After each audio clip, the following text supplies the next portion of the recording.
नमस्कार मंडळी, मी श्रेयास व्लॉग या मराठी यूट्यूब चॅनलमध्ये आपल्या सर्वांचं खूप खूप स्वागत आहे। तर आज गणपतीचा शेवटचा दिवस आहे। आमची इथे गणपती 7 दिवसाचा असल्यामुळे आज गणपतीचं विसर्जन करणार आहेत। तर त्या सर्व गोष्टी आज शेअर करणार आहे तुमच्यासोबत। आज गणपती विसर्जन करण्याच्या आधी काय केलं जातं किंवा इथे महामदा असतो, म्हणजे गणपतीच्या विसर्जनाच्या दिवशी महामदा ठेवला जातो। ते काय असतं हे सुद्धा मी तुम्हाला या व्हिडिओमधून नक्की दाखवून देईन। तोपर्यंत आपण हा पाठीमागचा जो निसर्ग तुम्ही बघत असतील किती छान असा वाटतोय।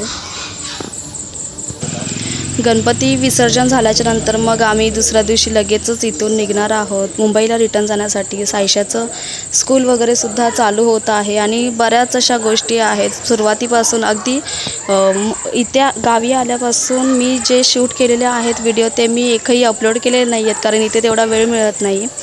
तर त्यासाठी खरंच सॉरी, कारण की मी एकामागोमाग एक सर्व मी तसे व्हिडिओ अपलोड करत जाणार आहे जसं मला वेळ भेटेल तसं। पण हे सर्व शूट मी तिकडे आल्याच्या नंतरच तुमच्यासोबत नक्की शेअर करणार आहे। इथे मला तेवढा वेळ भेटत नाही, काही खूप अशी कामं असतात। महामद्याच्या दिवशी 5 प्रकारचे सर्व व्हेज असतं असं जेवण, पण 5 प्रकारच्या भाज्या केल्या जातात, डाळ भात वडे ह्या सर्व गोष्टी केल्या जातात, त्याला खूप वेळ लागतो। तर त्या सर्व गोष्टी आता जेवणाची तयारी सध्या चालू आहे। त्याच्यानंतर मग दुपारी जेवण वगैरे केलं जाईल। पूर्ण वाडीमध्ये सर्व लोकांना इथे जेवणासाठी बोलवलं जाईल। तर ते सर्व मी तुम्हाला ह्या व्हिडिओमधून नक्की दाखवेन। अर्थात तुम्हाला सर्वात आधी हे क्लिअर करते की महामदा म्हणजे काय। तर सणासुदीच्या दिवशी सर्वात मोठा आणि भव्य केला जाणारा कार्यक्रम, त्याला कोकणी भाषेमध्ये महामदा असं म्हटलं जातं। गणपतीचा विसर्जनाचा दिवस असतो, त्यामुळे घरातल्या किंवा आपल्या आजूबाजूला राहणाऱ्या ओळखीमधल्या लोकांना सर्वांना जेवणासाठी आमंत्रित केलं जाते। तर तेच जेवण आता इथे चालू आहे। सर्वांचं जेवण करून झाल्यानंतर मग जी विसर्जनाच्या आधी आरती केली जाते ती आरती इथे करून झालेली आहे।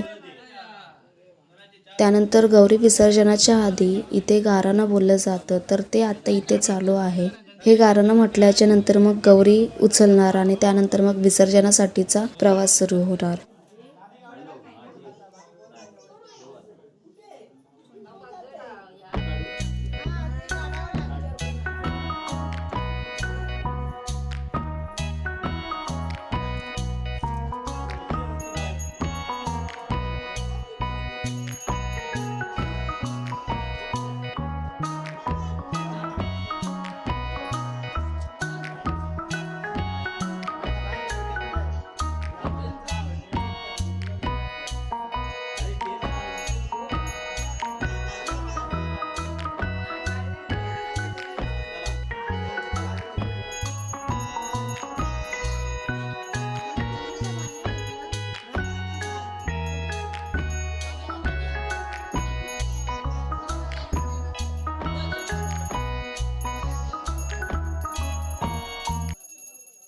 विसर्जनाच्या वेळी सुद्धा तीच प्रक्रिया केली जाते। ज्यावेळी आपण गौरी आगमन करतो आणि तिथून पाणवठ्याच्या जागेवरून ती गौरी आपण घरी आणतो, त्याच जागेवरती पुन्हा ती गौरी विसर्जनाच्या वेळी नेली जाते आणि त्याच जागेवरती नेऊन पूजा वगैरे करून तिथे विसर्जन केले जाते।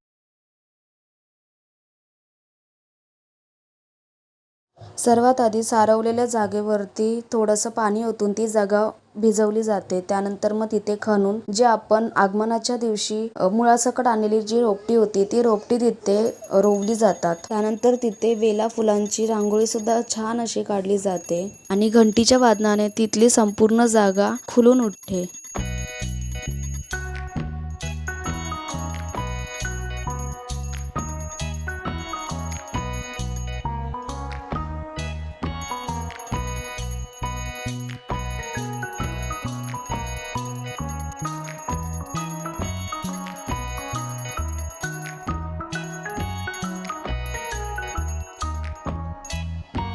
नारळ विडा बाजूला ठेवल्याच्या नंतर गौरीचं मुकुट तिथे ठेवलं जातं। त्यानंतर तिची पूजा होते। 5 बायका मिळून तिला हळदी कुंकू लावतात, अगरबत्ती ओवाळली जाते। संपूर्ण पूजा झाल्याच्या नंतर काही चुकलं माकलं असेल तर माफ कर असं सांगून ती विसर्जित केली जाते। विसर्जनाच्या वेळी पण ज्यावेळी मुकुट बाजूला ठेवलं जातं त्यानंतर मग त्या तांब्यामध्ये असलेली रोपटी त्यात जिथे आपण मुकुट ठेवलं त्या जागेवरती खणून तिथे ती रोपटी रोवली जातात. त्यानंतर तिथे पाणी सोडलं जातं आणि प्रत्येक बायका एकमेकांना हळदी कुंकू लावून देवीला दाखवलेला तो प्रसाद शेवगाच्या पाल्याची भाजी आणि भाकरी हे एकमेकींना एक एक घास भरवतात. त्यानंतर मग आपल्या घरातल्या बाकीच्या कुटुंबियांना सुद्धा हा प्रसाद दिला जातो. तर अशी पद्धत असते मालवणमधल्या गौरी विसर्जनाची. गौरी विसर्जन झाल्याच्या 1-1.5 तासानंतर मग गणपती विसर्जन केला जातो.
त्यानंतर गणपती विसर्जनाची वेळ येते. त्यावेळी सर्वात आधी घराच्या मध्यभागी बाहेरच्या साईडला रांगोळी काढली जाते. तिथे ज्यावेळी गणपती उचलून ठेवला जातो बाहेर, त्यावेळी प्रत्येक जण बाप्पाचे आशीर्वाद घेतात आणि घरातल्या प्रत्येक लेडीज आपापल्या पदरामध्ये तिथले जे तांदूळ असतात, बाप्पाच्या पायाखालचे तांदूळ असतात, ते तांदूळ ते आपल्या पदरामध्ये घेतात आणि आपल्या घरामधले जे पण काही कडधान्य किंवा धान्य वगैरे असेल त्यामध्ये ते टाकतात. जेणेकरून असं मानलं जातं की आपल्याकडे कोणत्याही प्रकारचं कडधान्य असेल त्याची कोणतीही कमतरता भासत नाही आणि वर्षानुवर्ष अशीच भरभराट होत राहते.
फायनली गणपती विसर्जन वगैरे सर्व झालेलं आहे. वेकेशन आमच्या हॉलिडेज सर्व संपलेले आहेत आणि आम्ही परतीचा प्रवास करणार आहोत. आता आज रात्री 11:30ची ट्रेन आहे जी पहाटे सकाळी 5-6 वाजेपर्यंत पोहोचणार आहे ठाणे दादरला. तर आता आम्ही थोड्या वेळातच जेवण वगैरे करून निघणार आहोत. तर खूप छान वाटलं एवढे दिवस राहून इथे गावी वगैरे. खरंच डोकं शांत झालेलं, मन शांत झालेलं. बाकी फॅमिलीमध्ये जे सर्वजण आलेले ते सर्वजण निघून गेलेत मुंबईला. तर आता लास्ट फक्त आम्ही राहिलो आहोत. तर आम्ही पण आता निघणार आहोत थोड्याच वेळात तर परतीच्या प्रवासाला. तर तो सुद्धा शूट मी तुमच्यासोबत शेअर करणार आहे. 8 दिवसांचे गणपती गेलेले आहेत. अजून सुद्धा 11 दिवसाचे गणपती बाकी आहेत आणि त्यानंतर मग काही जणांकडे 21 दिवसांचे गणपती असतात.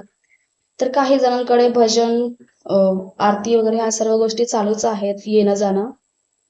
तर हे 7 दिवस कधी कसे निघून गेले कळलंच नाही आणि खरंच खूप छान वाटलं इथे गावी येऊन. आता पुन्हा कधी यायला भेटेल हे माहिती नाही. कदाचित मे महिन्यामध्ये आणि ह्या गणपतीच्या दिवसांमध्ये आम्ही खास करून गावी येतो. आता आम्ही जायला निघालो आहोत आणि इथे एक प्रथा असते की म्हणजे तिकडून आल्याच्या नंतर किंवा इथून आपण ज्यावेळी मुंबईला किंवा प्रवासासाठी जातो त्यावेळी गाराणं म्हटलं जातं. मी इथे तुम्हाला ते गाराणं ऐकवलं असतं, पण तिथे पूर्णपणे काळोख असल्यामुळे तिथे असं काहीच दिसत नाहीये. त्यामुळे मग मी ते गाराणं दाखवलं नाही. तिथे पानाचा विडा वगैरे ठेवला जातो. त्यानंतर मग गाराणं म्हणून सर्वांचा प्रवास सुखाचा जाऊ दे ह्या प्रकारे सांगितलं जातं.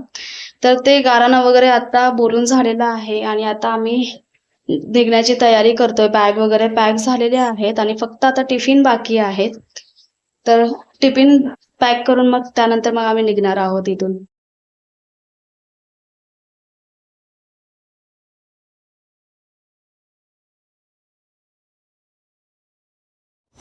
सायशा इथे रडत बसली आहे कारण की तिला आमच्यासोबत मुंबईला यायचं नाही आहे. कारण की मुंबईला आल्याच्यानंतर स्कूलला जावं लागतं, ट्युशनला जावं लागतं, खूप असा अभ्यास मिळतो. ऑब्व्हियसली तिच्या मनाने ती आत्ता 6 इयर्सची आहे, पण तिच्या मनाने खूप अभ्यास आहे तिला. पण त्या अभ्यासासाठी ती कंटाळते, नको बोलते आणि गावी गेल्यानंतर मग अभ्यास करावा लागत नाही. आईसोबत राहायला तिला चांगलं वाटतं, खेळायला वगैरे मिळतं पाहिजे तसं. तर त्यासाठी तिला आमच्यासोबत मुंबईला यायचं नाही आहे. मी आत्ता जो तुम्हाला ह्या व्हिडिओमध्ये फोटो दाखवला तो त्या फोटोमध्ये संदेशचे बाबा सिंधुदुर्ग आहेत, जे आता स्टेशन आमच्यासोबत आहे नाही आहेत. आणि इथे जी किचनमध्ये आहे ती माझी सासू आहे. छान असं बनवलेलं आहे. स्टॅच्यू सुद्धा खूप छान केलेले आहेत आणि ह्या आमच्या 2 गाड्या आहेत. बघितलं तर कोणी बोलणार सुद्धा नाही. हे स्टेशन आहे, सिंधुदुर्ग स्टेशन आहे.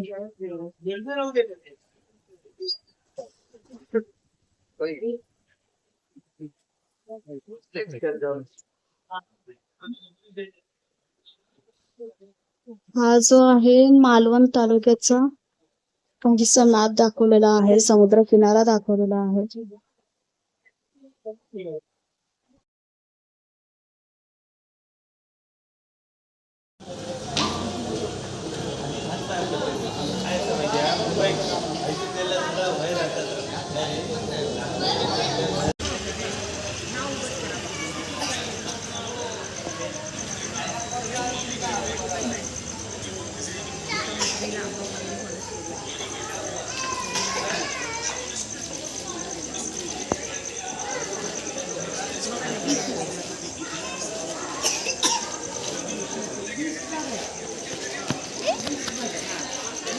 ट्रेन लेट येतो, असे खेळत बसले आहेत दोघं पण. हाय कर कोकणी रानमेवा आणि प्रसिद्ध फळे अशी आहेत. आंबा, फणस, जांभूळ, सुपारी, काजू आणि हा कणकवलीचा तालुका आहे.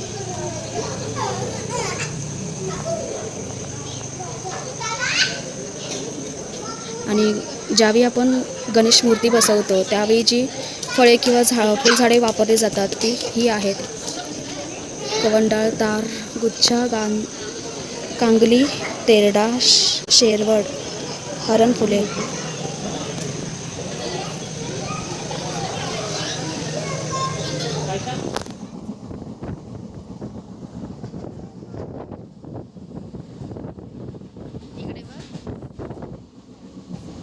तर 11:45ला जी येणारी ट्रेन होती आमची ती जवळजवळ 2:30 वाजता, रात्री 2:30 वाजता ती ट्रेन आली. आणि सर्वच ट्रेन खूप लेट होत्या, 2-2, 3-3 तास असं लेट होत्या. आणि हे सुद्धा आम्हाला स्टेशनला आल्यावरती समजलं. त्याआधी जर माहिती असतं तर कदाचित आम्ही थोडंसं लेट निघालो असतो घरातून. गावी म्हटलं थोडंसं तेवढंच रिलॅक्स वाटेल. त्यानंतर मग आम्ही गावावरून इकडे आलो, मुंबईला आलो. त्यानंतर मग गावावरून येताना आम्ही काही काही खायला वगैरे घेऊन आलो, ते सुद्धा मी दाखवते तुम्हाला. तर हे मुलांना दोघांना सुद्धा हे लाडू आणलेले आहेत, शेंगदाण्याचे लाडू आहेत हे. त्यानंतर मग हे शेवचे लाडू आणलेले आहेत 2 पॅकेट. त्यानंतर गणपतीमध्ये खूप ठिकाणी असं म्हणजे हे बुंदीचे लाडू, मोतीचूरचे लाडू हे खूप जास्त प्रमाणात विकले जात होते, तर त्यासाठी हे सुद्धा मी घेतलेले आहेत. त्यानंतर हा जो गोल दिसतोय तुम्हाला हा बंगाली खाजा आहे. हा मी येताना घेऊन आलेलो आहोत. सायशाला हा खाजा आवडतो. मी एवढं जास्त खात नाही कारण खूप अतिशय हा गोड असतो. आणि सर्वात खास म्हणजे हे लाडू जे आम्ही स्पेशली घेतलेले आहेत. 3 ते 4 प्रकारचे हे लाडू आहेत. जरा थांब, बाहेर जा. 3 ते 4 प्रकारचे हे लाडू आहेत. बेसनचे लाडू म्हणजे भाजलेल्या पिठाचे, चण्याच्या भाजलेल्या पिठाचे लाडू आहेत.